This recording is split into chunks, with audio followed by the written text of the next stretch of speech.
Hello students, welcome to Magnet Brains. मैं रूपाली वर्मा। आज हम पढ़ने जा रहे हैं अपनी क्लास 12th की हिंदी की बुक आरोह भाग 2 का 14वां अध्याय। 14वां अध्याय हमारा है पहलवान की ढोलक। ये एक कहानी है जिसे लिखा है फडीश्वर नाथ रेणु जी ने। ये कहानी हमको बताती है लोक कलाकारों के बारे में कि किस तरीके से वो उभरे। यहाँ पे एक पहलवान के जरिए हमको लोक जो है कला होती है उसके बारे में बताया है। राजाओं के दरबार में उनकी क्या पोजीशन रहती है और जिस तरीके से सत्ताएं बदलती हैं तो क्या उनकी परिस्थितियां हो गई थी, ये सभी इस एक कहानी में हमारे सामने रखा गया है। तो कहानी को सबसे पहले हम इसका प्रतिपाद समझते हैं, मतलब संक्षेप रूप में इस कहानी के अंदर है क्या ये जानने की कोशिश करते हैं, फिर हम कहानी का सारांश देखेंगे।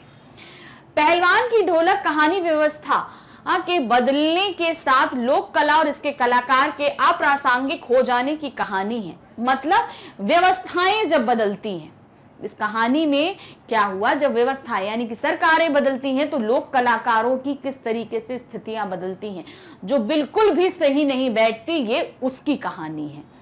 राजा साहब की जगह नए राजकुमार का आकर जम जाना सिर्फ व्यक्तिगत सत्ता परिवर्तन नहीं बल्कि जमीनी पुरानी व्यवस्था के उलट जाने और उस पर सभ्यता के नाम पर एकदम नई व्यवस्था के आरोपित हो जाने का प्रतीक है। अब राजा साहब जिनके यहाँ पहलवान काम करता है वो चले जाते हैं, उनके बाद आते हैं नए राजकुमार। अब उससे क्या होता है, सत्ताएं बदलती हैं, व्यवस्थाएं बदलती हैं और बहुत से लोगों का जीवन तक बदल जाता है, जिसमें एक हमारे पहलवान भी होते हैं। यह भारत पर इंडिया के छा जाने की समस्या है। मतलब भारत और इंडिया एक ही है, लेकिन भारत पे किस तरीके से अंग्रेजीकरण ने इंडिया के रूप में काबिज हो गया। भारत, हमारी जो संस्कृति थी, हमारी जो पौराणिक संस्कृति थी, उस पे किस तरीके से पाश्चात्य संस्कृति ने कब्जा किया, ये उसकी कहानी है। जो लुट्टन पहलवान को लोक कलाकार के आसन से उठाकर पेट भरने के लिए हाय तौबा करने वाली निरता की भूमि पर पटक देता है। तो लुट्टन पहलवान जो क्या करता था, लोक कलाकार था, अपनी पहलवानी दिखाता था सबको। वैसा ही उसी ही पहलवान का किस तरीके से पेट भरने के लिए वो दर दर मारा फिरता है, क्या क्या करता है, ये उसकी कहानी है। ऐसी स्थिति में गांव की गरीबी पहलवानी जैसे शौक की क्या पालती, फिर भी पहलवान जीवट ढोल के बोल में अपने आप को ना सिर्फ जिलाए रखता है बल्कि भूख और महामारी से दम तोड़ रहे गांव को मौत से लड़ने की ताकत प्रदान करता है। वो पहलवान जिस समय अब अपनी जीवन रेखा, मतलब अपने जीवन को बचाए रखने के लिए वो जद्दोजहद करता है, तो वो अब खुद भी गरीबी से लड़ रहा है और गांव के लोगों को उसके ढोल द्वारा, वो ढोल बजाता होता है, उसके ढोल द्वारा गांव में फैली महामारी और गरीबी से लड़ने के लिए प्रेरित भी कर रहा है। कहानी के अंत में भूख महामारी की शक्ल में आए मौत के तांडव जब अजय लुट्टन की भारी पूरी पहलवानी के फटे ढोल की पोल में बदल देता है तो इस करुणा त्रासदी में लुट्टन हमारे सामने कई सवाल छोड़ जाता है। वह पोल पुरानी व्यवस्था की है या नई व्यवस्था की, यह कला की प्रासंगिक व्यवस्था की मुखापेक्षी है। तो मतलब जब कहानी के अंत में जो भूख की महामारी फैलती है उसमें लुट्टन पहलवान किस तरीके से परास्त होता है, मौत का तांडव किस तरीके से होता है, ये उस सब चीजें हमारे सामने प्रश्न छोड़ती है कि क्या लोक कलाकारों के सामने इस तरीके की जो परिस्थितियां आती हैं उनके लिए कितना मुश्किल होता है इन सब चीजों का सामना करना, अथवा उनका कोई स्वतंत्र मूल नहीं। मनुष्यता की साधना और जीवन सौंदर्य के लिए लोक कलाकारों को प्रासंगिक बनाए रखने हेतु हमारी क्या भूमिका हो सकती है, यह पाठ ऐसे कई प्रश्न पूछता है। साथ ही हमारी संस्कृति में लोक कलाकारों का अस्तित्व हम कैसे बनाए रखें, हम क्या कर सकते हैं, इन सब चीजों के ऊपर भी बहुत बड़ा प्रश्न इस कहानी के अंत में हमारे सामने खड़ा हो जाता है। कलाकार, एक से बड़े अच्छे कलाकारों के बारे में हम सुनते हैं कि कैसा जीवन जी रहे हैं वो लोग। तो यही कि उन कलाकारों की जिन्होंने हमारे भारत को इतनी अच्छी कला संस्कृति दी, उनकी परिस्थितियों को सुधारने के लिए हम क्या कर सकते हैं। तो अब शुरू करते हैं इस पाठ का सारांश। सर्दी का मौसम था, गांव में मलेरिया व हैजे का प्रकोप था। मतलब ठंडा मौसम था और 2 महामारियां हैं, मलेरिया और हैजा फैला हुआ था। अमावस्या की ठंडी रात में निस्तब्ध थी, आकाश के तारे ही प्रकाश के स्रोत थे, यानी कि चारों तरफ सन्नाटा था और प्रकाश के लिए सिर्फ आकाश के तारे ही दिखाई दे रहे थे और प्रकाश कहीं ना था।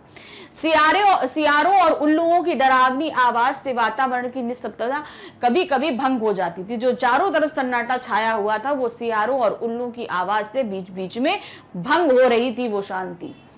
कभी किसी झोपड़ी से कराहने व कै करने की आवाज तथा कभी कभी बच्चों के रोने की आवाज आती थी। मतलब कभी किसी की झोपड़ी से कराहने यानी दर्द से चिल्लाने की आवाज और कै यानी कि उल्टी यानी कि वोमिटिंग करने की जो आवाजें आती थी और कभी कभी बच्चों के रोने की, मतलब चारों तरफ सन्नाटा था, यही आवाजें सुनाई दे रही थी।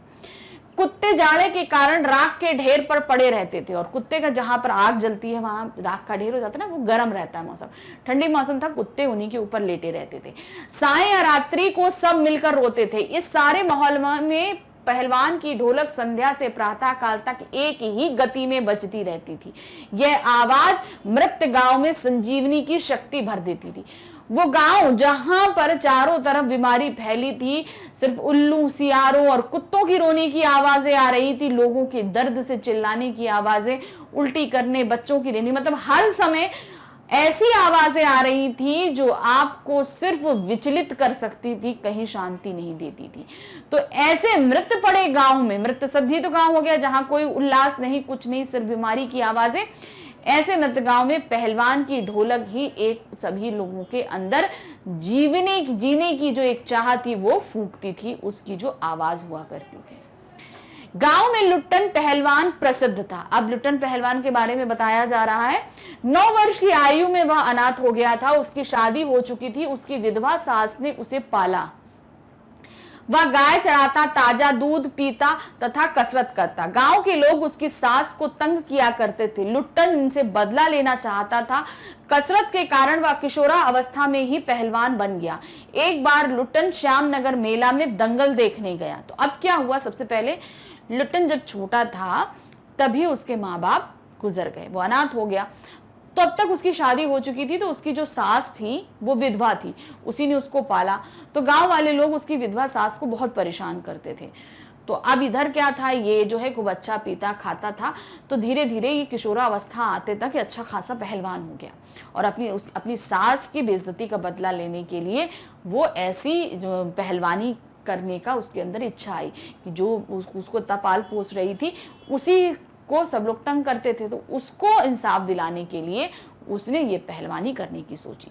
एक बार क्या हुआ, श्यामनगर में दंगल हो गया। तो वो दंगल मतलब होता है ना, पहलवानों की लड़ाई होती है, कुश्ती वगैरह का जो प्रोग्राम होता है वो था, तो वो वहां पर गया।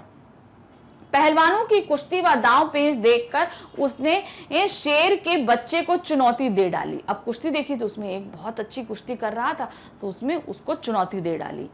शेर के बच्चे का असली नाम था चांद सिंह। अब वो जो शेर का बच्चा था, अर्थात जो सबको परास्त कर रहा था पहलवान, उसका नाम था चांद सिंह। उसको कुश्ती के लिए जो है लुट्टन ने चुनौती दे दी।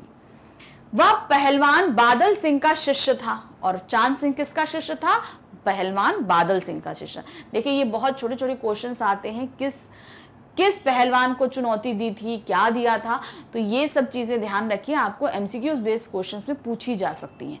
तो बहुत ही लोगों के नाम हैं, क्या करते हैं, ऐसे प्रश्नों को हमेशा ध्यान में रखते हुए चलिए। 3 दिन में उसने पंजाबी व पठान पहलवानों को हरा दिया। चांद सिंह ने इन सभी पहलवानों को हरा दिया था, पंजाबी और पठानी पहलवानों को। वह अपनी श्रेष्ठता सिद्ध करने के लिए बीच बीच में धारता फिरता था, यानी कि जब वो सबको हराता था तो बीच में जोर से चिल्लाने की जगह वो चिल्लाता रहता था। श्यामनगर के दंगल व हुंकार प्रिय वृद्ध राजा उसे दरबार में रखने की सोच रहे थे कि लुट्टन ने शेर के बच्चे को चुनौती दे दर्शकों को उसे पागल समझते थे।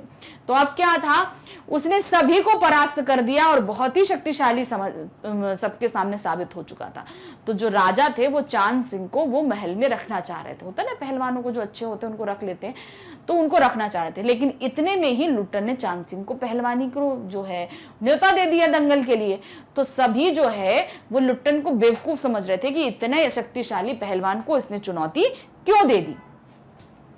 चांद सिंह बाज की तरह लुट्टन पे टूट पड़ा भाई जब जैसी दंगल शुरू हुआ, परंतु वह सफाई से आक्रमण को संभाल कर उठ खड़ा हुआ। राजा ने लुट्टन को समझाया और कुश्ती से हटने को कहा, किंतु लुट्टन ने लड़ने की इजाजत मांगी। मैनेजर से लेकर सिपाहियों तक ने उसे समझाया, परंतु लुट्टन ने कहा कि इजाजत ना मिली तो पत्थर पर माथा पटक कर मर जाएगा। अब क्या था, दंगल करने के लिए राजा की परमिशन जरूरी होती है। अब वो सबसे शक्तिशाली पहलवान था चांद सिंह। अब जैसे ही लुट्टन सिंह ने उसको ललकारा तो एकदम बाज की तरह टूट पड़ा उसके ऊपर, लेकिन तब भी वो बच गया। अभी दंगल शुरू नहीं हुआ था, लेकिन दंगल करने के लिए राजा उसे परमिशन नहीं दे रहे थे। सभी ने उसको समझाया, मैनेजर ने, सिपाहियों ने, जितने सरकारी, सभी ने, कि भाई मान जाओ, उससे क्यों लड़ना चाह रहे हो। लेकिन लुट्टन माना ही नहीं। उसने कहा अगर मुझे परमिशन नहीं मिली, मुझे इजाजत नहीं मिली, तो मैं पत्थर से सर रख के मर जाऊंगा। भीड़ में अधीरता थी, सभी उसको लड़ना, भाई चांद सिंह की लड़ाई सभी को पसंद आ रही थी, वो इतना अच्छा पहलवान था, तो सभी चाह रहे थे जल्दी से लड़ाई हो। पंजाबी पहलवान लुट्टन पर गालियों की बौछार कर रहे थे। दर्शक उसे लड़ने की अनुमति देना चाहते थे। विवश होकर राजा ने इजाजत दे दी। बाजे बजने लगे, लुट्टन का ढोल भी बजने लगा। चांद ने उसे कस के दबा लिया, वह उसे चित्त करने की कोशिश में था। लुट्टन के समर्थन में फिर ढोल की आवाज थी, जबकि चांद के पक्ष में राजमत व बहुमत था। अब क्या था, आखिरकार परिस्थितियों को देखते हुए राजा ने परमिशन दे दी कि ठीक है, लड़ाई शुरू। हमारी खुशी के सब बहुत खुश थे। लुट्टन ने भी ढोल बजाना शुरू कर दिया। अब तुरंत ही चांद सिंह लुट्टन पे टूट पड़ा, किसी भी तरह उसे चित कर देना मतलब उसे हरा देना चाहता था। लेकिन जो है, अब सभी होता है ना भाई, एक पक्ष में होता है, विपक्ष में आवाजें आती है, वहां पर सभी का बहुमत जो है वो चांद सिंह के साथ था। और लुट्टन के पास क्या थी, सिर्फ उसकी ढोल की आवाज, जो उसे प्रेरित कर रही थी कि लड़ो, और उसको शक्ति दे रही थी कि लड़ते जाओ। अब यहाँ पे सबकी आवाजें चांद सिंह के पास थी, लेकिन लुट्टन के पास सिर्फ क्या था, लुट्टन के पास था ढोल की आवाज। लुट्टन की आंखें बाहर निकल रही थी, इतनी तेज दबाया था कि लुट्टन का गल जो है, आंखें एकदम ताकत की वजह से ना आंखें बाहर निकल रही थी। तभी ढोल की पतली आवाज सुने दी, धाक धिना तिरकिट धिना, धाक धिना तिरकिट धिना। अब उसे धीरे से ढोल की आवाज सुनाई दी। तो जैसे ही उसको ये आवाज सुने दी, उसके अंदर स्फूर्ति आ गई। इसका अर्थ था दांव काटो, बाहर जाओ। लुट्टन ने अब जिस हिसाब से वो पहलवान था, ढोल भी बहुत अच्छा बजाता था, तो उसने क्या, इसी धुन से चीजों को समझना शुरू कर दिया था। तो इसका था दांव काटो, यानी कि जिस चांद सिंह ने लुट्टन को अपनी जकड़ में ले रखा था, अब उसका मतलब ये था कि इसको काटो और बाहर निकलो। लुट्टन ने दांव काटी और लपक कर चांद सिंह की गर्दन पकड़ ली, और उससे प्रेरित होकर तुरंत उसने वो दांव काटा और चांद सिंह की गर्दन को पकड़ लिया। ढोल ने आवाज दी, चटाक चट धा, अर्थात उठाकर पटक दो। लुट्टन ने दांव व जोर लगाकर चांद को जमीन पर दे मारा। ढोलक ने धिना धिना धिना धिन धिना कहकर लुट्टन ने चांद सिंह को चारों खाने चित कर दिया। ढोलक ने वाह बहादुर की ध्वनि की तथा जनता ने मां की, महावीर की जय, राजा की जय। अब ढोलक की आवाज से प्रेरित होकर लुट्टन ने चांद सिंह को चित कर दिया, और चारों तरफ जो है वो लुट्टन की जय जयकार होने लगी, राजा की जय जयकार होने लगी। सभी बहुत ही प्रसन्न थे इस बात से। लुट्टन ने सबसे पहले ढोलों को प्रणाम किया, फिर दौड़कर राजा साहब को गोद में उठा लिया। राजा साहब ने उसे दरबार में रख लिया। लुट्टन बहुत हुआ, तो जिस ढोल ने उसे प्रेरित किया था, सबसे पहले उसको प्रणाम किया, फिर राजा के पास गया और राजा को गोद में उठा लिया। राजा साहब ने उसको अब दरबार में, पहले चांद सिंह को सोच रहे थे, लेकिन अब लुट्टन को जो है दरबार में रख लिया। पंजाबी पहलवानों की जमायत चांद सिंह की आंखें पहुंच रही थी। अब वो क्या था, वो पंजाबी था, तो सभी उसको दिलासा दे रहे थे। जितने पहलवान थे, पंजाबी पहलवान, सब चांद सिंह को दिलासा दे रहे थे। राजा साहब ने लुट्टन को पुरस्कार ना करके अपने दरबार में सदा के लिए रख लिया। उसको कोई पुरस्कार नहीं दिया, मगर उसे अपने दरबार में रख लिया। राज पंडित व मैनेजर ने लुट्टन का विरोध किया कि वह क्षत्रिय नहीं है। राजा साहब ने उनकी एक ना सुनी। कुछ ही दिन में लुट्टन सिंह की कीर्ति दूर दूर तक फैल गई। अब राज पंडित और मैनेजर ने बोला, भाई ये क्षत्रिय नहीं है, आप क्यों इसको दरबार में रख रहे हैं? लेकिन तब भी राजा नहीं मानते हैं और उसको दरबार में रख लेते हैं। और मगर भाई बहुत अच्छा पहलवान था, तो चारों तरफ उसकी वाहवाही फैल गई थी बहुत ही जल्दी। उसने सभी नामी पहलवानों को हराया, उसने काला खां जैसे प्रसिद्ध पहलवान को भी हरा दिया। उसके बाद वह दरबार का दर्शनीय जीव बन गया। मतलब सब, जब भी कोई दरबार आता तो लुट्टन सिंह से सभी मिलना चाहते थे। लुट्टन सिंह मेलों में घुटनों तक लंबा चोंगा पहने, अस्त व्यस्त पगड़ी बांधकर मत वाले हाथी की तरह झूमता था। अब उसका भाई हर तरफ वर्चस्व था, तो जैसे एक मत वाला हाथी चलता है वो वैसा ही चलता था किसी भी मेले में। हलवाई की आग्रह पर 2 से रसगुल्ला खाता तथा हनुमान तथा मुंह में 8-10 पान एक साथ ठूस लेता। अब वो गुजरता तो भाई मिठाई वाले भी बोलते भैया हमारे यहाँ के खा लीजिए, पान वाले बोलते हमारे यहाँ खा लीजिए। अब भाई वो पहलवान है तो 1-2 तो खाएगा नहीं, 8-10-20-25 खाएगा तो उतने रसगुल्ले खा जाया करता था, उतने पान ठूस लिया करता था। वह बच्चों जैसे शौक रखता था। उसको शौक कैसे थे? जैसे बच्चों के शौक होते हैं। दंगल में उससे कोई लड़ने की हिम्मत नहीं करता, कोई करता तो उसे राजा साहब इजाजत नहीं देते। इस तरह 15 वर्ष बीत गए। उसके 2 पुत्र हुए। उसकी सास पहले ही मर चुकी थी और पत्नी भी 2 पहलवान पैदा करके स्वर्ग सिधार गई। दोनों लड़के पहलवान थे, दोनों का भरण पोषण दरबार से हो रहा था। अब इसी तरह हंसते खेलते 15 वर्ष बीत गए। इन 15 वर्षों में उसके 2 पुत्र हुए। सास पहले ही गुजर चुकी थी और उसकी पत्नी भी गुजर गई। अब ये दोनों जो पुत्र हुए थे ये भी पहलवान थे। इन पहलवानों का भरण पोषण भी दरबार में ही हो रहा था, यानी कि सब कुछ अच्छा चल रहा था। 15 वर्षों तक सब कुछ अच्छा चलता रहा। पहलवान हर रोज सुबह उनसे कसरत करवाता, दिन में उन्हें सांसारिक ज्ञान भी देता। वह बताता कि उसका गुरु ढोल है और कोई नहीं, यानी कि वो अपने बच्चों को अच्छी तरीके से ट्रेन कर रहा था कि कैसे पहलवानी करनी है, कैसे सांसारिक कार्यों में दो लेना है, सब चीजों के बारे में बताता था ये ढोल ही उसका गुरु है। अचानक राजा साहब स्वर्ग सिधार गए। मतलब जो राजा साहब जिन्होंने नियुक्त किया था उनकी मृत्यु हो गई। नए राजकुमार ने विलायत से आकर राजकाज अपने हाथ में ले लिया। उसने पहलवानों की छुट्टी कर दी। लुट्टन ढोलक कंधे पर लटकाकर अपने पुत्रों के साथ गांव लौट आया। गांव वालों ने उसकी झोपड़ी बना दी। वह गांव के नौजवानों व चरवाहों को कुश्ती सिखाने लगा। खाने पीने का खर्च गांव वालों की तरफ से हुआ। गरीबी के कारण धीरे धीरे किसानों और मजदूरों के बच्चे स्कूल में आना बंद हो गए।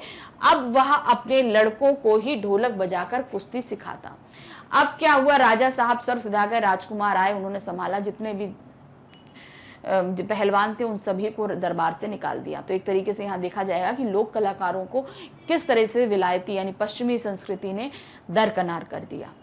अब वो जो लुट्टन था वो ढोल टांग के अपने गांव चला आया। गांव में भाई घर गांव वालों ने बना दिया। वो वहाँ के लोगों को कुश्ती सिखाने लगा, वहाँ के बच्चों को बस सिखाता था। तो उसके एवज में जो है गांव वाले उसको खाने पीने को दे दिए। लेकिन चारों तरफ गरीबी थी, भुखमरी थी, तो इससे धीरे धीरे क्या है ना वहाँ पे बच्चे आने भी बंद हो गए, कम हो गए।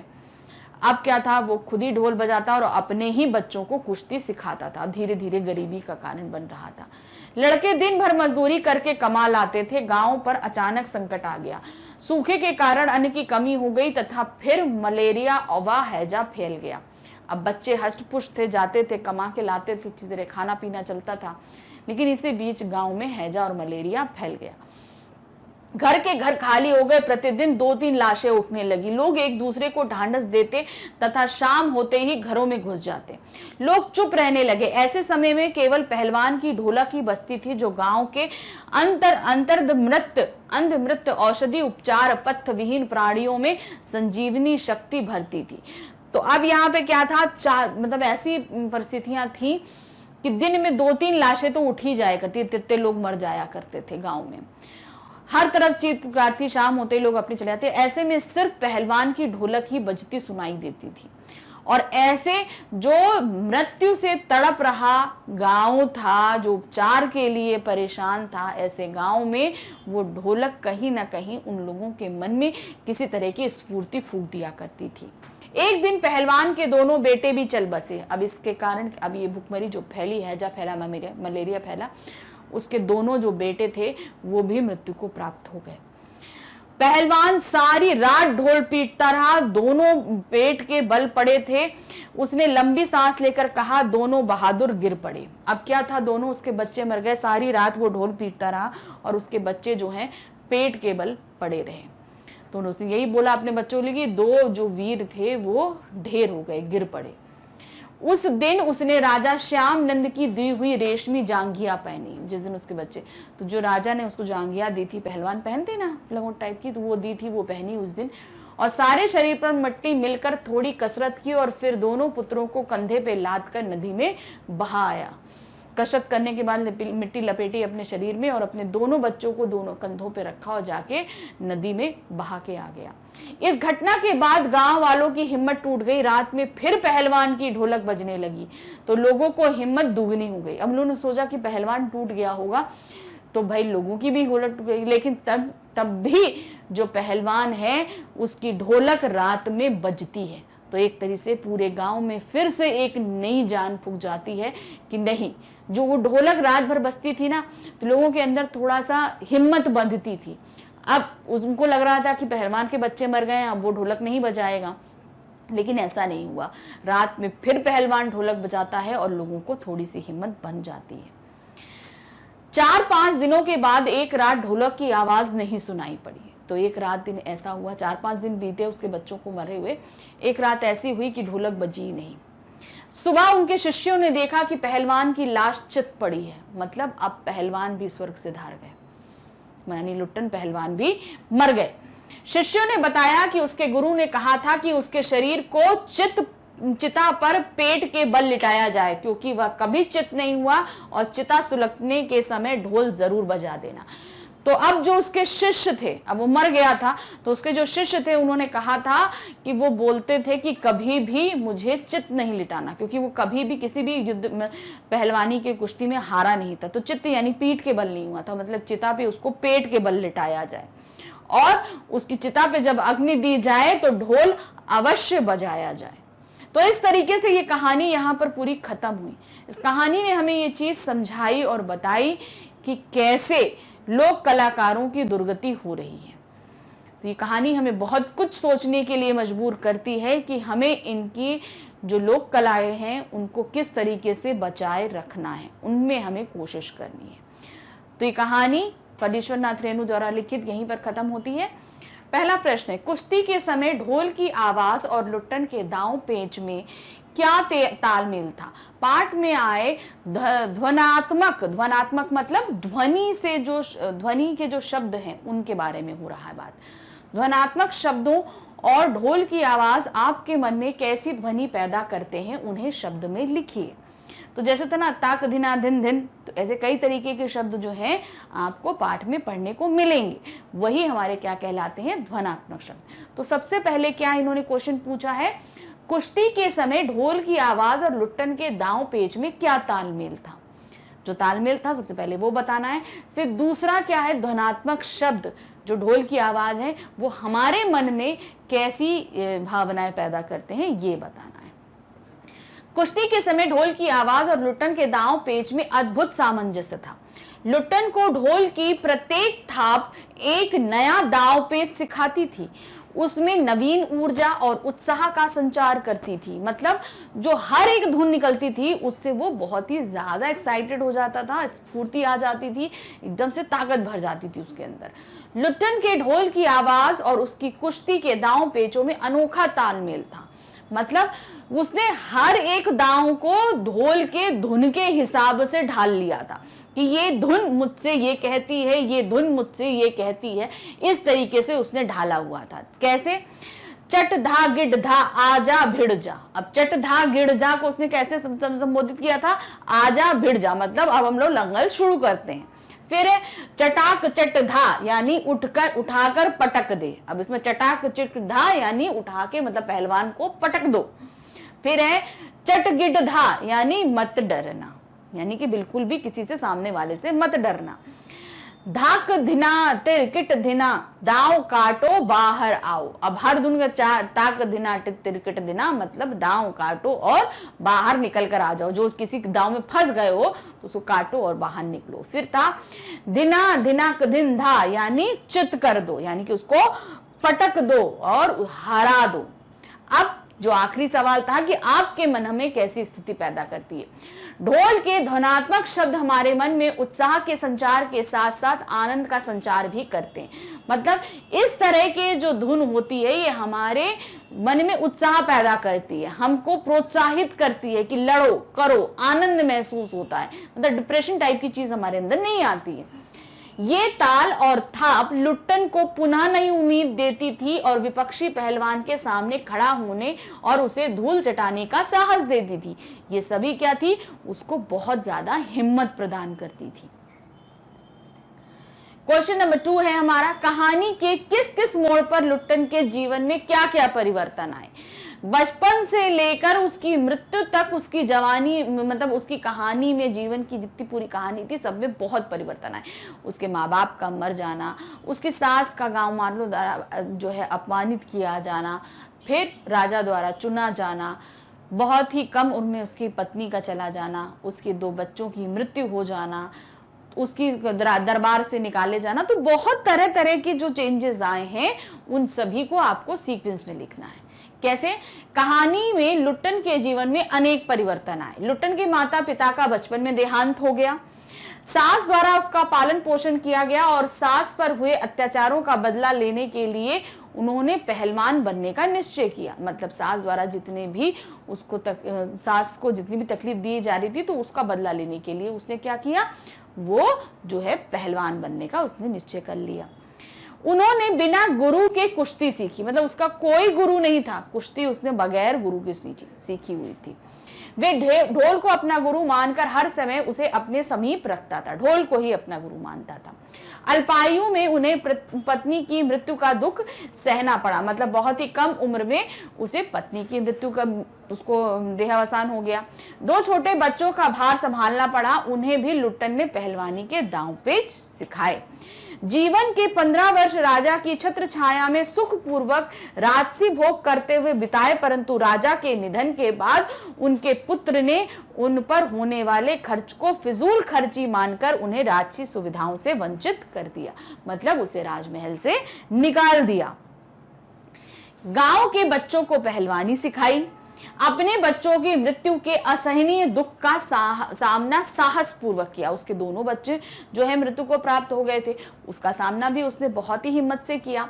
महामारी के समय अपनी ढोलक द्वारा लोगों में उत्साह का संचार किया, उन्हें मृत्यु से लड़ने का साहस दिया। और जिस समय महामारी फैली उस समय भी उसकी ढोल ने सभी को सबसे ज्यादा प्रोत्साहित किया। तो जो भी उसके परिवर्तन आए उसके जीवन में वो इस तरीके से आप पॉइंट वाइज लिखेंगे। क्वेश्चन नंबर 3 है, लुट्टन पहलवान ने ऐसा क्यों कहा होगा कि मेरा गुरु कोई पहलवान नहीं, यही ढोल है। अब वो ढोल हमेशा उसके पास रहता था, उसकी धुनों से उसको प्रोत्साहन मिलता था, उन्हीं धुनों से उसने दांव पेचों को जोड़ लिया था। तो बहुत से तरीके से वो ढोल हमेशा उसके समीप रहता था, तो इसलिए उसने माना होगा। क्या दिया है, लुट्टन ने कुश्ती के दांव पेच किसी गुरु से नहीं बल्कि ढोल की आवाज या थाप से सीखे थे। मतलब जो थाप उस पे पड़ती थी उसी से उसने सारे दांव पेच सीख लिए थे। ढोल से निकली हुई ध्वनियां उसे दांव पेच सिखाती हुई और आदेश देती हुई प्रतीत होती थी। जब ढोल पर थाप पड़ती थी तो पहलवान की नसें उत्तेजित हो जाती थी, उसका मन सामने वाले को पछाड़ने के लिए मचलने लगता था। इसलिए लुट्टन पहलवान ने ऐसा कहा होगा कि मेरा गुरु कोई पहलवान नहीं, यही ढोल। मतलब जैसे ही ढोल पे थाप पड़ती उसके अंदर पूरी स्फूर्ति फूट जाती थी, इसीलिए उसने ढोल को अपना गुरु कहा। प्रश्न 4 है, गांव में महामारी फैलने और अपने बेटों के देहांत के बावजूद लुट्टन पहलवान ढोल क्यों बजाता रहा। मतलब वो महामारी फैली, लोग डेली मर रहे थे गांव में, उसके बावजूद वो ढोल बजाता था। उसके खुद के बेटे मर गए, उस रात भी उसने ढोल बजाया। ऐसा वो क्यों करता था?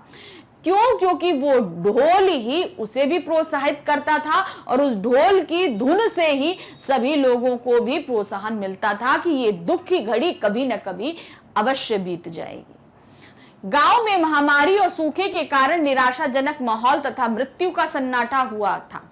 इसी प्रकार सन्नाटा पहलवान के मन में अपने बेटों की मृत्यु के कारण छाया था, यानी जब उसके बेटे मरे तो वही सन्नाटा उसके मन में भी छाया था।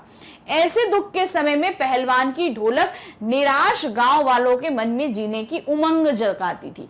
चारों तरफ कुछ ना कुछ, हर घर में परेशानी थी, कोई ऐसा व्यक्ति नहीं था जो उनके मन में उमंग भर सके, मगर वो ढोल सभी के मन में उमंग भरती थी।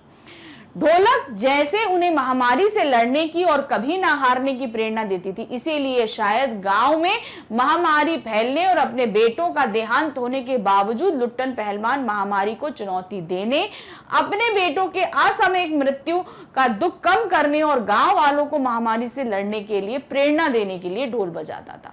मतलब वो ढोल खुद लुट्टन को भी बहुत ही ज्यादा प्रेरणा देता था, हिम्मत बंधाता था, साथ ही उसकी धुन सभी गांव वालों को हिम्मत बंधाती थी कि ये एक मुसीबत की घड़ी है और हमें इससे लड़ना है और हम अवश्य इस मुसीबत की घड़ी से लड़के इसके पार हो जाएंगे। यही कारण था कि पहलवान ढोल बजाता था। प्रश्न 5 क्या दिया है? ढोलक की आवाज का पूरे गांव पर क्या असर होता था? मतलब जब वो बजती थी तो लोगों को कैसा महसूस होता था? ढोलक की आवाज से रात की विभीषिका और दुख का सन्नाटा कम होता था। विभीषिका मतलब जो मुसीबत छाई हुई थी, किसी न किसी घर में कोई ना कोई मर जाता था तो दुख रहता था, तकलीफ रहती थी, तो वो ढोल जो है उनके दुखों और तकलीफ को थोड़ा ना थोड़ा कम कर देता था। महामारी से पीड़ित लोगों की इन नसों में बिजली सी दौड़ जाती थी, मतलब उनको कोई ना कोई तकलीफ होती थी तो वो सुनते ही उनको बहुत ही ज्यादा शांति मिलती थी।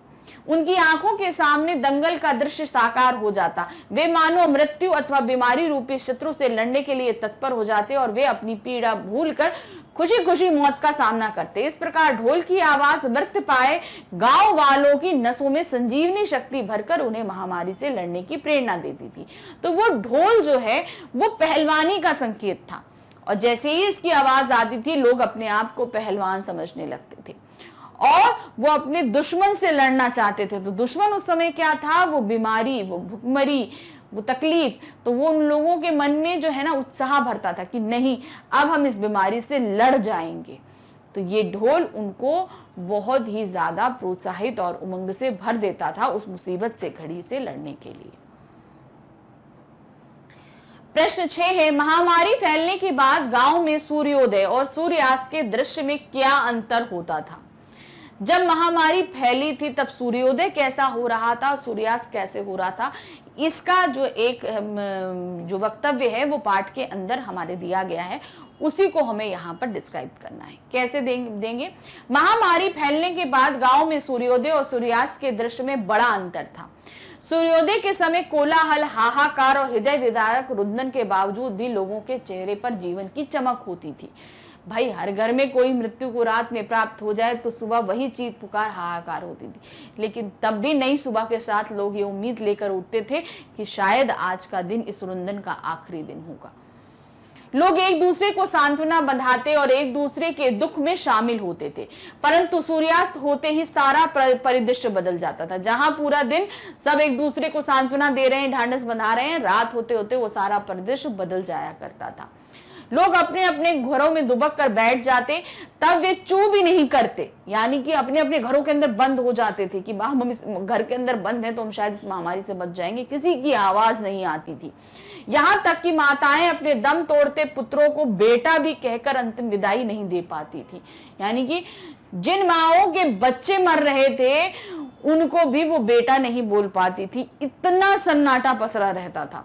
ऐसे समय में केवल पहलवान की ढोलक की आवाज सुनाई देती थी, जैसे वह महामारी को चुनौती दे रहा हो। तो इस समय में सिर्फ और सिर्फ पहलवान की ढोलक की आवाज सुनाई देती थी और किसी की आवाज नहीं। प्रश्न 7 है, कुश्ती या दंगल पहले लोगों और राजाओं का प्रिय शौक हुआ करता था। पहलवानों को राजा एवं लोगों के द्वारा विशेष सम्मान दिया जाता था।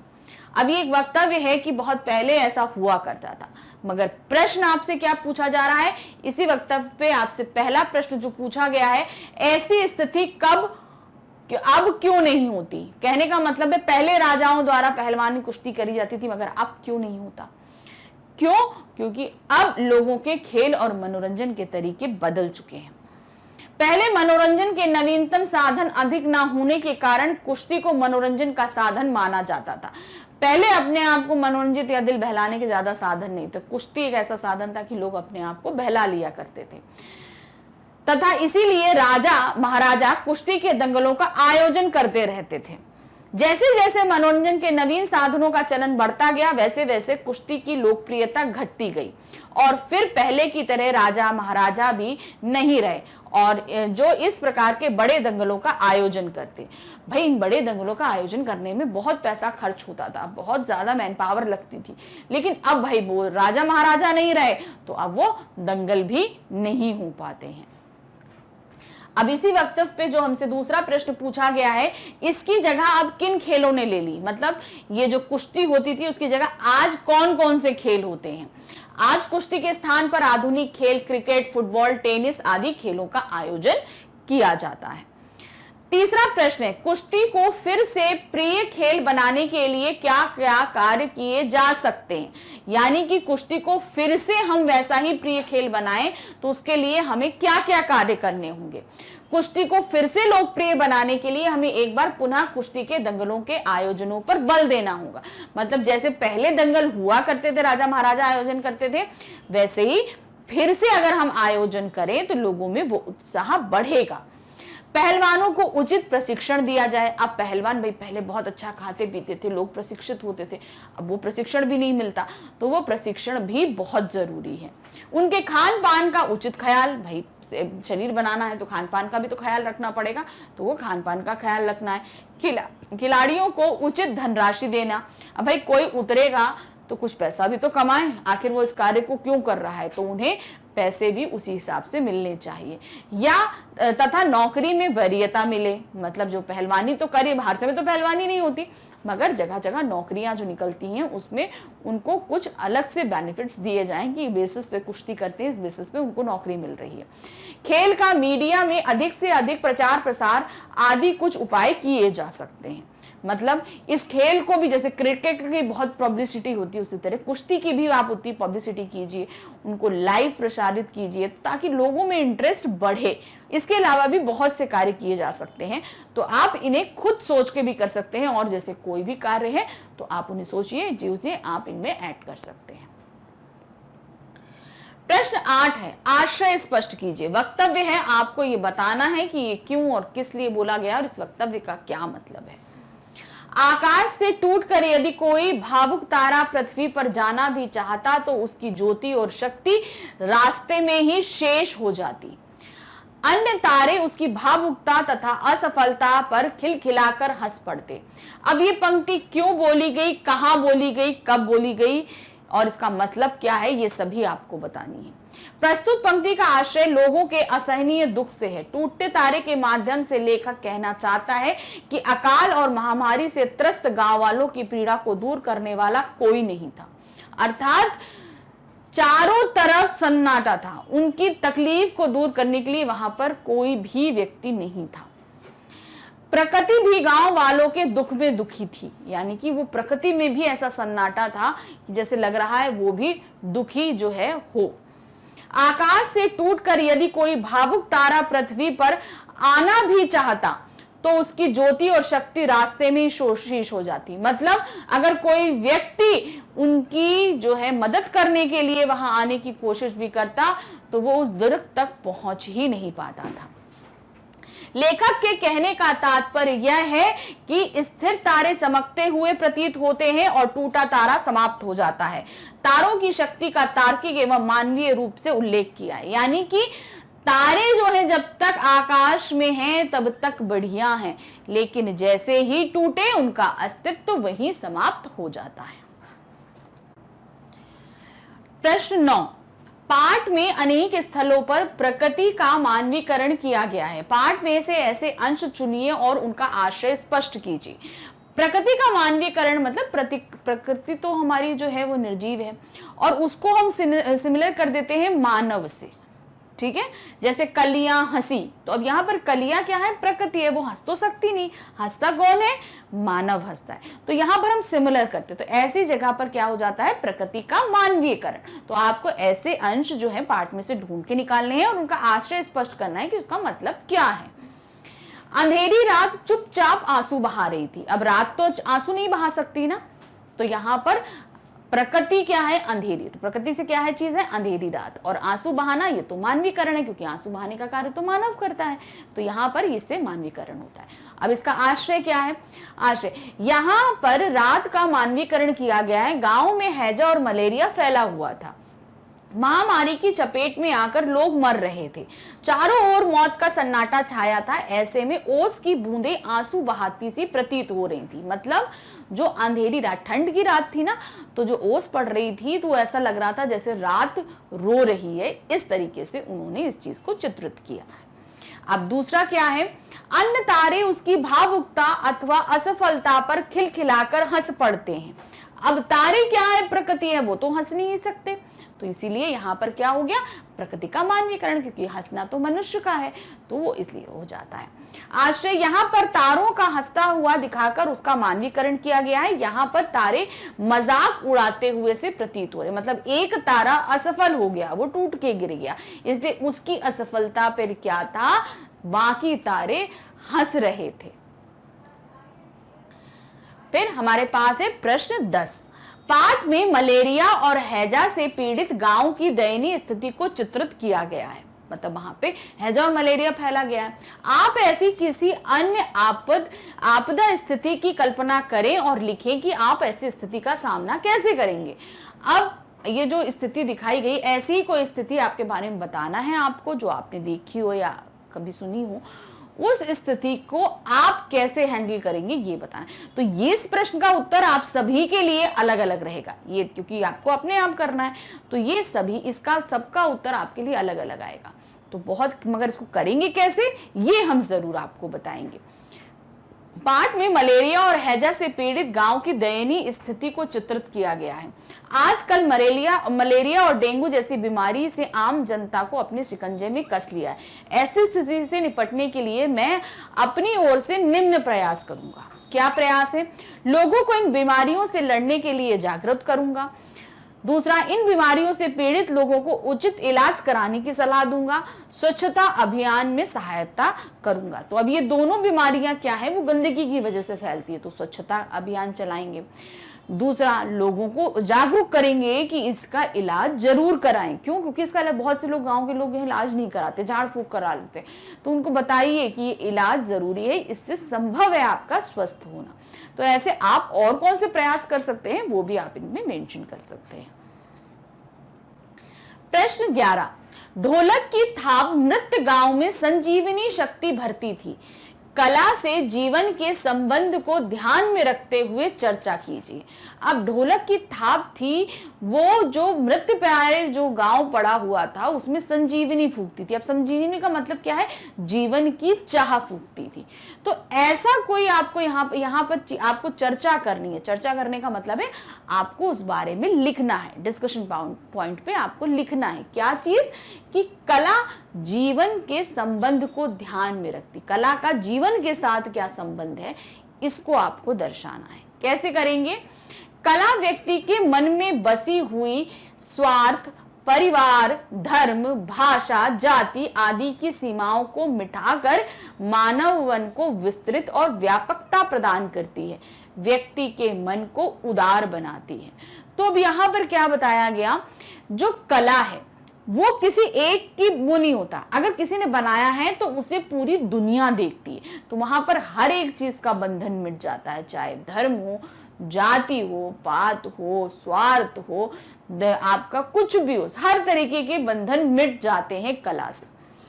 कला ही है जिसमें मानव मन की संवेदनाएं उभरने, प्रवृत्तियों को ढालने तथा चिंतन को मोड़ने, अभिरुचि की दिशा देखने की अद्भुत क्षमता होती है। अब ये क्या है, कला क्या है, मानव मन में संवेदनाएं उभारती है। आप कोई पेंटिंग देखें, कोई ऐसी है, कभी कभी क्या होता है, ऐसी पेंटिंग बनती है कि हमारा दिल देखकर दुखी हो जाता है, या कभी कभी बहुत ज्यादा उमंग आ जाता है। किसी जैसे हम किसी जैसे राणा प्रताप जी का या घोड़े पे सवार कोई ऐसा चित्र देखें तो हमारे अंदर स्फूर्ति आ जाती है, तो हमारे अंदर की संवेदनाओं को वो बदलता है। प्रवृत्तियों को ढालने तथा चिंतन को मोड़ने, यानी कि हमारे अंदर कोई पिक्चर ऐसी हो जो हमें अच्छी आदतों को स्वीकार करने के लिए बोलता है। ये प्रवृत्तियों को ढालने, चिंतन को मोड़ने, हमारे अंदर उस विषय में, किसी विषय में हम पेंटिंग देखें, कुछ भी देखें, तो उस विषय में सोचने के लिए हमें वो कला मजबूर करती है। अभिरुचि की दिशा देने में अद्भुत क्षमता है। अभिरुचि यानी हम अपनी रुचि किस क्षेत्र में ले जा सकते हैं, या हो सकता है जो कला हम देख रहे हैं उसको करने में हम सक्षम हैं, तो ये हमको दिशा प्रदान करती है कि हम भी किसी कला के जो है उपासक बन सकते हैं। आत्मसंतोष एवं आनंद की अनुभूति भी इसके ज्ञानार्जन से होती है। यानी कि जब हम किसी कला को अपनाते हैं तो ये हमेशा ध्यान रखिए, जब भी हम उस कला के अंदर कार्यरत होंगे तो हमें एक बहुत ही अच्छी संतुष्टि प्राप्त होती है, बहुत अच्छा शांत मन प्रभाव करता है। तो कारण क्या है, कला कहीं ना कहीं हमारे अंतर मन तक जो है वो शांति प्रभावित करती है, और इसके मंगलकारी प्रभाव से व्यक्ति के व्यक्तित्व का विकास होता है। और क्या होता है, हम बहुत से एरिया में सोचने लगते हैं, जो चीजें हमारा दिमाग, जब हम कला के तरीके इस्तेमाल करते हैं तो हम बहुत तरह तरह से चीजों को सोचना शुरू कर देते हैं। इस तरह हमारा क्या होता है, सोचने का जो दायरा होता है वो बढ़ जाता है।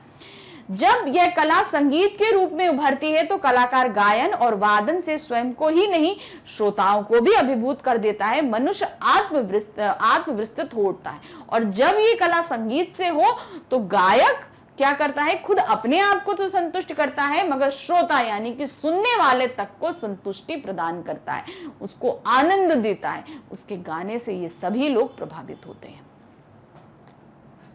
प्रश्न आगे क्या है, दीपक राग से दीपक जलता है। अब गीत में कितने कितने फर्क होते हैं। पहले समय में होता है, आप जो तानसेन वगैरह समझ, दीपक राग गाया दीपक जल गया, मल्हार राग गाया वर्षा हो गई।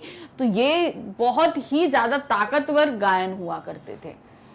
दीपक जल उठता है, मल्हार राग से मेघ बरसने लगता है, यह कला की साधना का ही चरमोत्कर्ष है। मतलब ऐसा गाया जाता था कि प्रकृति भी उनके गायन से जो है वो वशीभूत होकर उनके हिसाब से चलने लगती थी।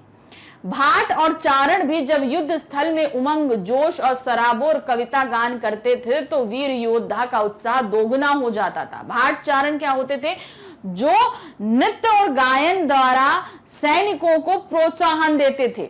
जो भाई लड़ रहे हैं युद्ध में, कहीं चोट लग गई तो होता है ना, निराशा हो जाती है, तो उनके गाने द्वारा लोग बहुत प्रोत्साहित होते थे और उनके दिल में उमंग आ जाती थी युद्ध को लड़ने के लिए। तो युद्ध क्षेत्र कहीं हाथी का चिंगार तो कहीं घोड़ों की हिनहाट तो कहीं शत्रु की चित्कार से भर उठता था।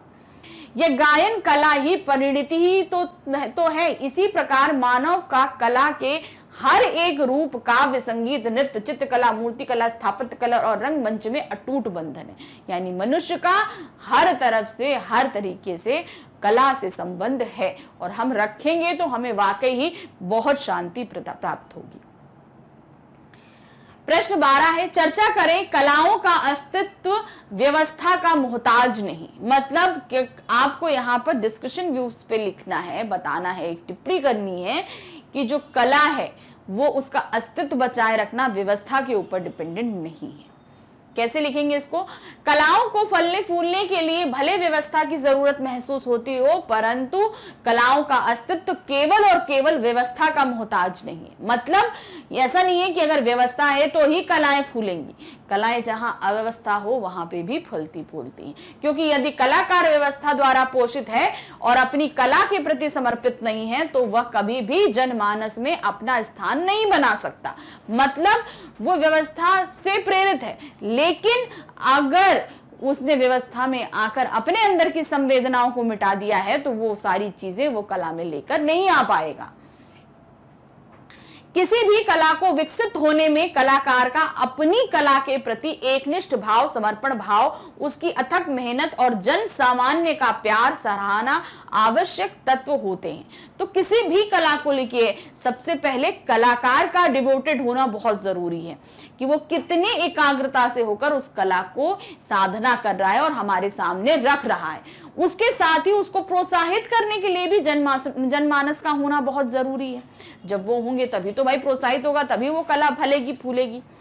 जिस किसी ने भी इन उपयुक्त गुणों को पा लिया, वह व्यवस्था के बिना भी सदैव अपने स्थान पर टिका रह सकता है। मतलब अगर लोग, एक कलाकार के अंदर ये सारे गुण हैं और अगर व्यवस्था नहीं है तो तब भी वो कलाकार बन सकता है और अपनी अंतिम सांसों तक कला को जीवित रखने के लिए प्रयासरत रहता है और आखिरी दम तक वो इसके लिए जो है जीता रहेगा, अपनी कला के लिए ही जीता रहेगा।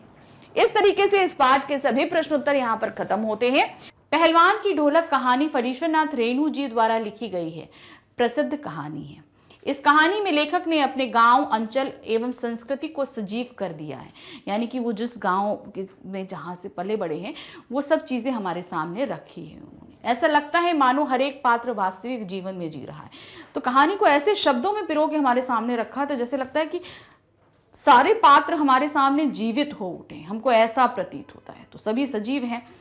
कहानी का प्रारंभ पहलवान की ढोलक के बजने से होता है, यानी कि जो हम कहानी जहाँ से शुरू होती है वहाँ पे पहलवान जो है वो ढोलक बजा रहा है, वहाँ से कहानी शुरू हुई है। गांव में महामारी फैली हुई है, रात में वातावरण में शांति है।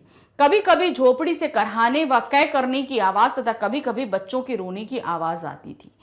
अब जब पहलवान की ढोलक बज रही है तो उसके आसपास का परिदृश्य क्या है, कहाँ जो गांव है वहाँ महामारी फैली हुई है, मतलब जिसको हम बोलते हैं आपको पैंडेमिक का टाइम जो होता है वैसा आया हुआ है। चारों तरफ पूरे गांव में सन्नाटा है, कहीं कहीं से बीच बीच में किसी झोपड़ी से करहाने यानी कि दर्द से जैसे आह करके आवाज आती है ना, उस तरीके से आवाज आ रही है। कै करने यानी कि वोमिट करने, उल्टी करने की आवाजें आ रही हैं। बीच बीच में बच्चे भी अपनी माँ को पुकार लेते हैं, कभी कभी रोने की आवाज आ जाती है, वरना अनदरवाइज पूरे गाँव में सन्नाटा है, किसी तरह की कोई आवाज और नहीं आती है। मगर पहलवान की ढोलक उस सन्नाटे को चीर रही है, ढोलक बज रही है। ऐसे समय में पहलवान की ढोलक संध्या से प्रातः काल तक एक ही गति से बजती रहती है। यही आवाज मृत गांव में संजीवनी शक्ति रहती है। तो कहने का मतलब है शाम से लेकर सुबह तक ये ढोलक बजती रहती है और ये सभी लोगों में संजीवनी यानी कि जीने की एक चाह, क्योंकि चारों तरफ मौत का तांडव है। मतलब एक रात में कम से कम एक दिन में आप बोलोगे तो 4 से 5 शव एक गांव से उठ रहे हैं, यानी कि इतने सारे लोग मर रहे हैं। उस कंडीशन में क्या हो रहा है कि जो पहलवान की ढोलक जो है लोगों में कहीं ना कहीं नई आशा फूंकती है कि नहीं, हमें लड़ना है, इस महामारी से लड़ना है, हम जीतेंगे। तो ये सभी चीजें कोशिश सब लोग कर रहे हैं।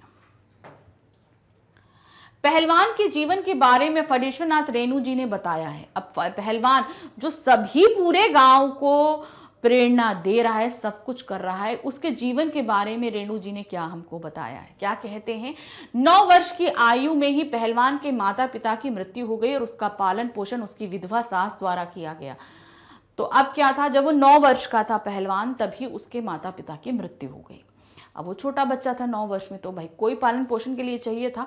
तो उसकी जो सास थी, यानी जिससे उसका विवाह हुआ था पहलवान का, उसकी माँ ने उसका पालन पोषण किया था, तभी से वो उनके साथ रहने लगा। सास पर हुए अत्याचारों को देखकर लुट्टन को बदला लेने के लिए अपने शरीर को मजबूत बनाना शुरू कर दिया था। अब जो पहलवान था उसका नाम क्या था, लुट्टन पहलवान। अब गांव वाले उसकी भाई विधवा सास थी, तो तरह तरह के अत्याचार करते थे, सब करते थे, और ये लुट्टन को देखकर बिल्कुल भी अच्छा नहीं लगता था।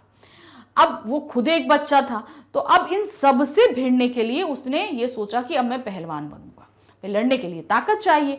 तो उसने बचपन से ही अपने शरीर को बलिष्ठ करना शुरू कर दिया। खाना पीना कसरत जो कुछ वो कर सकता था उसने वो सब करना शुरू कर दिया, ताकि वो पहलवान बन जाए और उसकी सास के ऊपर जो जो लोग अत्याचार करते हैं उनसे वो बदला ले सके।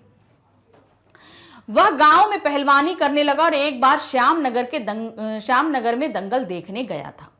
तो अब पहलवान बन गया भाई, बलिष्ठ हो गया धीरे धीरे, तो गांव में भी भाई पहलवानी करने लगा। फिर एक बार श्यामनगर में दंगल हुआ। दंगल का मतलब होता है कि कुश्ती का एक अखाड़ा लगता है। जैसे अब छोटे छोटे हम लोग यहाँ ओलंपिक होता है, वहाँ पे भी क्या होता है, हर तरह के गेम होते हैं, लेकिन जो दंगल होता है, दंगल में सिर्फ और सिर्फ कुश्ती होती है। ये छोटे छोटे तौर पर हर गाँव, 4-5 गाँव के बीच में एक दंगल हो जाता है, इस तरीके से लगता है। तो श्यामनगर में वो दंगल लगा।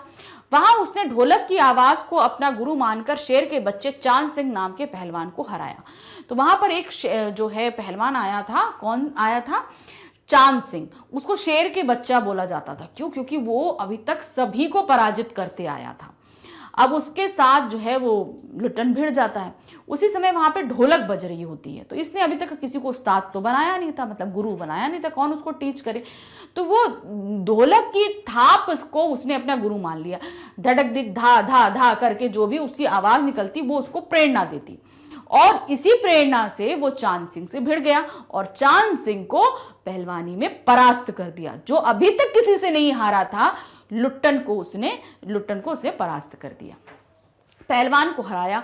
उसके बाद राजा ने उसे राज पहलवान घोषित कर दिया। अब जब राजा ने देखा इतने बड़े पहलवान को उसने हरा दिया, तो राजा भी बड़े भाई इंप्रेस हुए उससे, और उन्होंने क्या किया, राजा ने उसको बना दिया राज पहलवान। अब उसका पालन पोषण राज दरबार में होने लगा। कहाँ होने लगा? राज दरबार में। अब वो गांव से उठ के कहाँ चला गया? पूरा परिवार सहित वो कहाँ रहने लगा? राज दरबार में रहने लगा। फिर उसने काले खां जैसे प्रसिद्ध पहलवान को हराकर अपने आप को अजय पहलवान घोषित कर दिया। फिर एक पहलवान और था, उसका नाम था काले खां। लुट्टन ने उसको भी हरा दिया। अब वो अजय घोषित हो गया। मतलब अभी तक कोई भी लुट्टन को नहीं हरा पाया। तो लुट्टन क्या हो गया? अजय हो गया। अपने आप को उसने अजय पहलवान घोषित कर दिया। इस प्रकार 15 वर्ष बीत गए। लुट्टन अजय बना रहा और अपने बेटे को पहलवानी की शिक्षा देने लगा। 15 वर्ष तक वो राज दरबार में रहा। उसके वहां 2 बेटे हुए। दोनों बेटों को भी उसने वहीं पर पहलवानी की शिक्षा दी। वह अपने बेटे को ढोलक के प्रताप से अजय बनाने की शिक्षा देता रहा। लेकिन राजा की मृत्यु के बाद राजकुमार विलायत से आने के बाद पहलवान के खर्चों को देखकर उसने दरबार से हटा दिया। अब क्या हुआ? अपने बच्चों को पाल रहा था, उनको भी पहलवानी सिखा रहा था, ढोलक के प्रताप को समझा रहा था, सब कुछ हो रहा था। लेकिन क्या हुआ? राजा की मृत्यु हो गई आकस्मिक।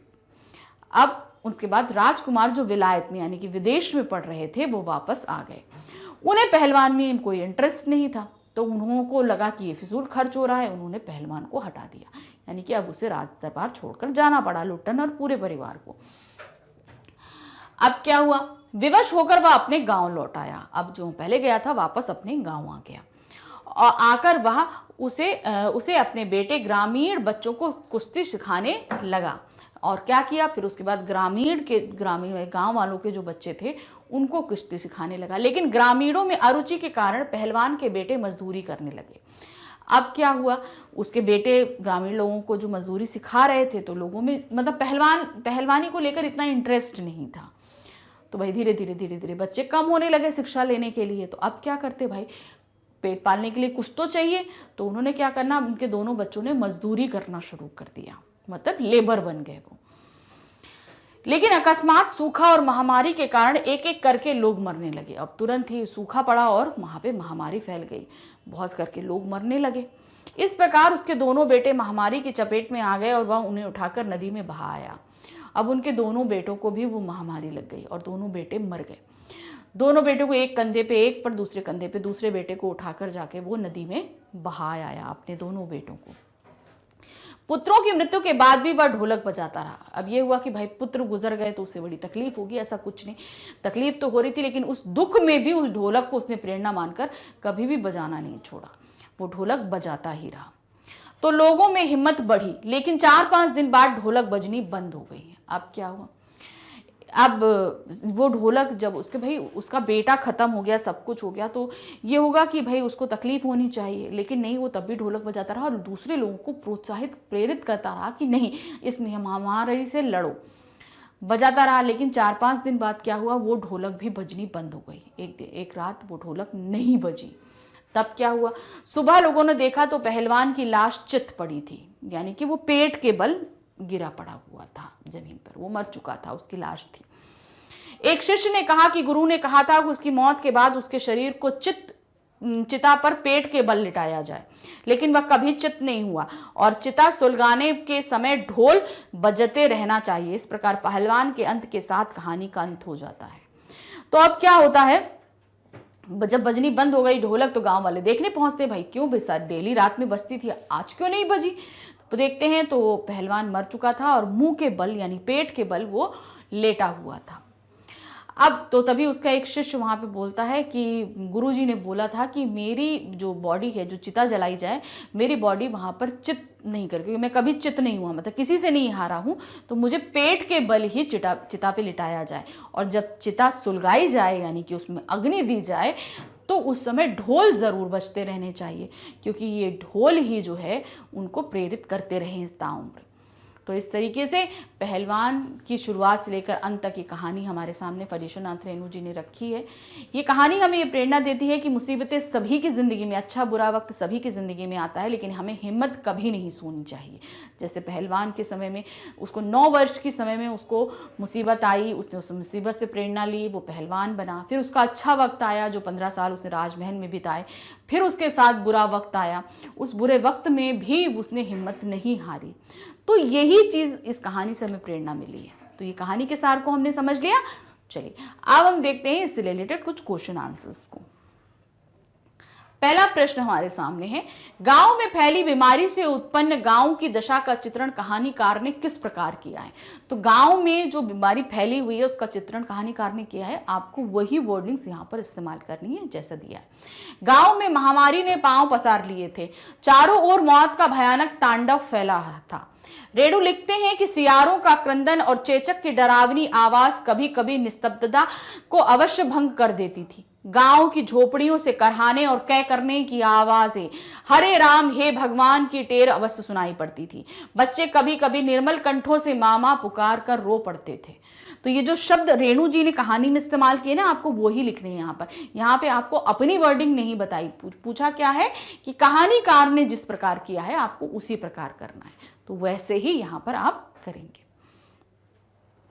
नेक्स्ट क्वेश्चन है, जब मैनेजर और सिपाहियों ने लुट्टन पहलवान को चांद सिंह से लड़ने से मना कर दिया था तो लुट्टन ने क्या कहा। अब क्या हुआ था, जब लुट्टन दंगल में पहुंचा था ना, तो चांद सिंह से सभी ने उसको लड़ने की परमिशन, राजा भी परमिशन नहीं दे रहे थे, मैनेजर भी परमिशन नहीं दे रहे थे, तो वो अड़ गया था कि नहीं हम चांद सिंह से लड़ेंगे।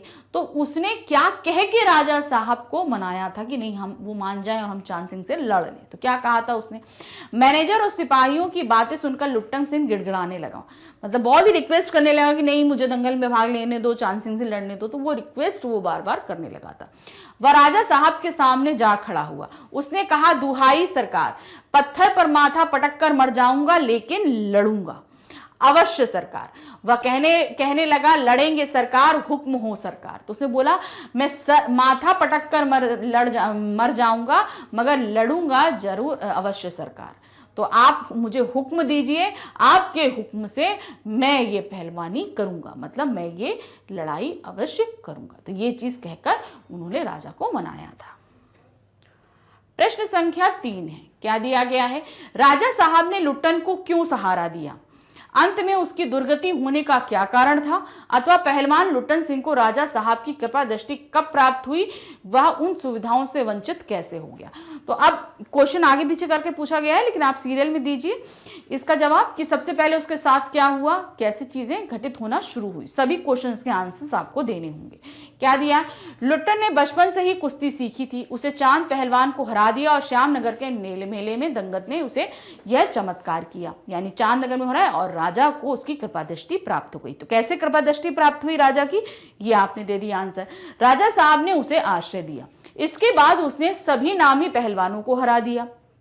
अब वह दर्शनीय जीव बन गया था। 15 साल तक राज दरबार में रहा, उसने दोनों बेटों को भी पहलवानी में उतारा। राजा साहब के मरने के बाद नए राजा घुड़सवारी में रुचि रखते थे। तो नए राजा कौन थे, उनके राजकुमार। तो वो किस में रुचि रखते थे, घुड़सवारी में। तो पहलवानी उनके लिए फिजूल थी, तो उन्होंने क्या किया, उसने पहलवान उनके दोनों बेटों को राज दरबार से निकाल दिया। अब वह गांव आकर रहने लगा। फिर से वो कहाँ आ जाता है, अपने उसी गांव में, जहां उसे भोजन की मुश्किल से मिलना था। मतलब अब उसको भोजन भी, पहले क्या भाई राज दरबार में तो बहुत अच्छा अच्छा पकवान मिलता था, पहलवान था, अच्छा खुराक भी थी। अब क्या था, उसको अब गांव में आकर भोजन भी बड़ी मुश्किल से मिलने लगा। महामारी ने उसके दोनों बेटों को ले लिया, उसके 4-5 दिन बाद वह भी मर गया। अब क्या हुआ, महामारी गांव में फैली, उसके बेटे मर गए और 4-5 दिन बाद वो भी मर गया। तो इस तरीके से कैसे उसको कृपा दृष्टि प्राप्त हुई, कैसे उसका अच्छा दिन बीता, फिर कैसे वो वहां से बेदखल हुआ, अंत में उसके साथ क्या हुआ, सभी क्वेश्चंस के आंसर इस तरीके से आप देंगे। प्रश्न संख्या 4 है, क्या है? पहलवान की ढोलक कहानी के आधार पर बताइए कि महामारी फैलने पर चिकित्सा और देखरेख के अभाव में ग्रामीणों की दशा कैसी हो जाती है। पहलवान की ढोलक उनकी सहायता किस प्रकार करती है।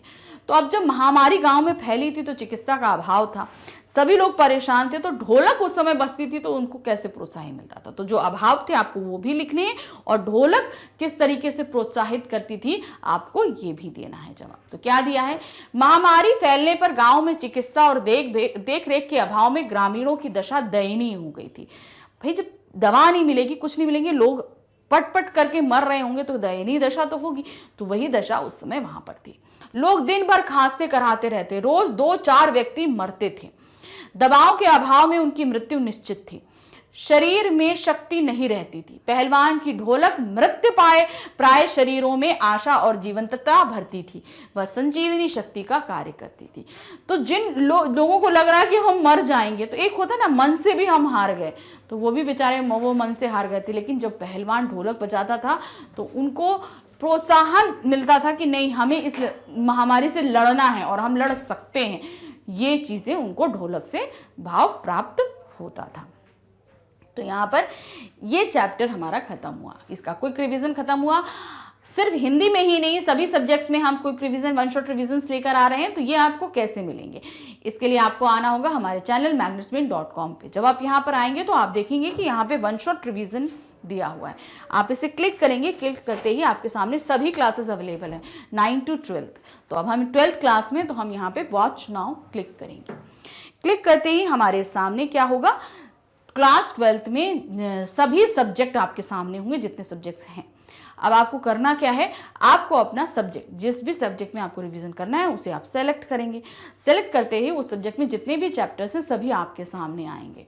तो जो कोई भी चैप्टर आपको पढ़ना है क्लिक करिए, वीडियो देखिए और अपनी सभी डाउट्स को क्लियर करिए और क्विक रिवीजन करिए।